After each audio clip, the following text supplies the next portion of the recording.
welcome back. This is day 10, The Lion, the Witch, and the Wardrobe. And I'm so glad you've been able to join us, and I hope you've been talking about the story.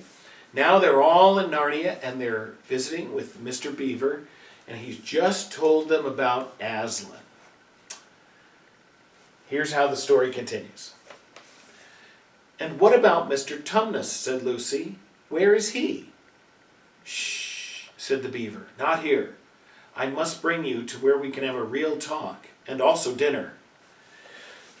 No one except Edmund felt any difficulty about trusting the beaver now, and everyone, including Edmund, was very glad to hear the word dinner. They therefore all hurried along behind their new friend, who led them at a surprisingly quick pace, and always in the thickest parts of the forest, for over an hour.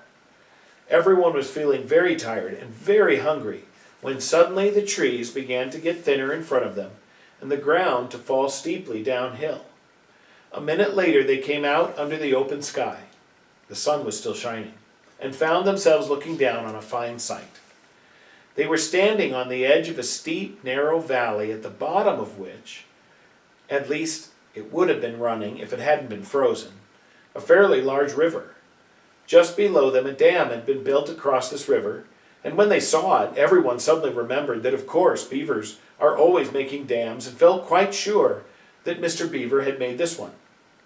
They also noticed that he now had a sort of modest expression on his face, the sort of look people have when you're visiting a garden they've made or reading a story they've written.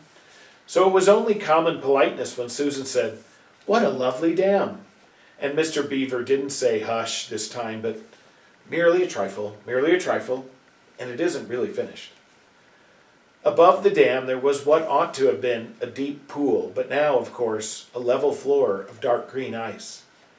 And below the dam, much lower down, was more ice, but instead of being smooth, this was all frozen into the foamy and wavy shapes in which the water had been rushing along at the very moment when the frost came. And where the water had been trickling over and spurting through the dam, there was now a glittering wall of icicles, as if the side of the dam had been covered all over with flowers and wreaths and festoons of the purest sugar. And out in the middle, and partly on top of the dam, was a funny little house shaped rather like an enormous beehive, and from a hole in the roof, smoke was going up, so that when you saw it, especially if you were hungry, you at once thought of cooking and became hungrier than you were before. See our picture here? This one I had, that's the outside of the beaver's house. It's the outside of the beaver's house. Now they're going to go inside the beaver's house. That was what the others chiefly noticed, but Edmund noticed something else.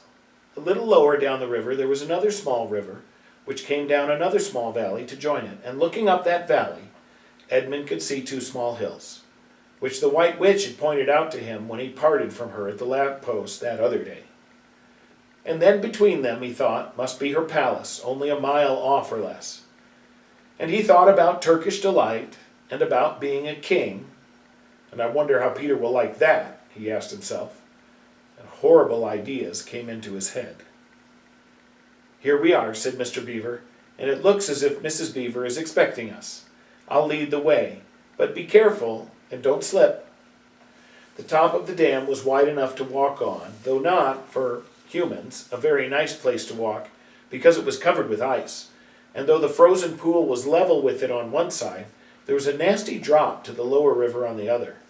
Along this route, Mr. Beaver led them in single file, right out to the middle, where they could look a long way up the river and a long way down it. And when they had reached the middle, they were at the door of the house. "Here we are, Mrs. Beaver," said Mr. Beaver. "I found them. Here are the sons and daughters of Adam and Eve." And they all went in. The first thing Lucy noticed as she went in was a burring sound, and the first thing she saw was a kind-looking old she-beaver sitting in the corner with a thread in her mouth, working busily at her sewing machine. And it was from it that the sound came. She stopped her work and got up as soon as the children came in. "So you've come at last," she said, holding out both her wrinkled old paws. "At last! To think that ever I should live to see this day. The potatoes are on boiling and the kettle's singing, and I dare say, Mr. Beaver, you'll get us some fish." "That I will," said Mr. Beaver, and he went out of the house. Peter went with him, and across the ice of the deep pool to where he had a little hole in the ice which he kept open every day with his hatchet. They took a pail with them. Mr. Beaver sat down quietly at the edge of the hole. He didn't seem to mind it being so chilly. Looked hard into it, and suddenly shot in his paw, and before you could say Jack Robinson, had whisked out a beautiful trout. Then he did it all over again until they had a fine catch of fish.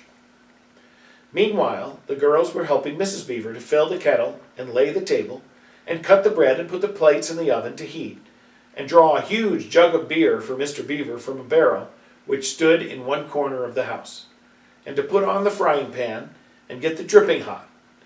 Lucy thought the Beavers had a very snug little home, although it was not at all like Mr. Tumnus's cave. There were no books or pictures, and instead of beds there were bunks, like on board ship, built into the wall. And there were hams and strings of onions hanging from the roof, and against the walls were gum boots and oilskins and hatchets, and pairs of shears and spades and trowels, and things for carrying mortar in, and fishing rods and fishing nets and sacks. And the cloth on the table, though very clean, was very rough. Just as the frying pan was nicely hissing, Peter and Mr. Beaver came in with the fish, which Mr. Beaver had already opened with his knife and cleaned out in the open air. You can think how good the new-caught fish smelled while they were frying, and how the hungry children longed for them to be done, and how very much hungrier still they had become before Mr. Beaver said, "Now we're nearly ready." Susan drained the potatoes, and then put them all back in the empty pot to dry on the side of the range, while Lucy was helping Mrs. Beaver to dish up the trout, so that in a very few minutes everyone was drawing up their stools. It was all three-legged stools in the Beavers' house, except for Mrs. Beaver's own special rocking chair beside the fire, and preparing to enjoy themselves. There was a jug of creamy milk for the children. Mr. Beaver stuck to beer, and a great big lump of deep yellow butter in the middle of the table, from which everyone took as much as he wanted to go with his potatoes. And all the children thought, and I agree with them, that there's nothing to beat good freshwater fish if you eat it when it has been alive half an hour ago and has come out of the pan half a minute ago.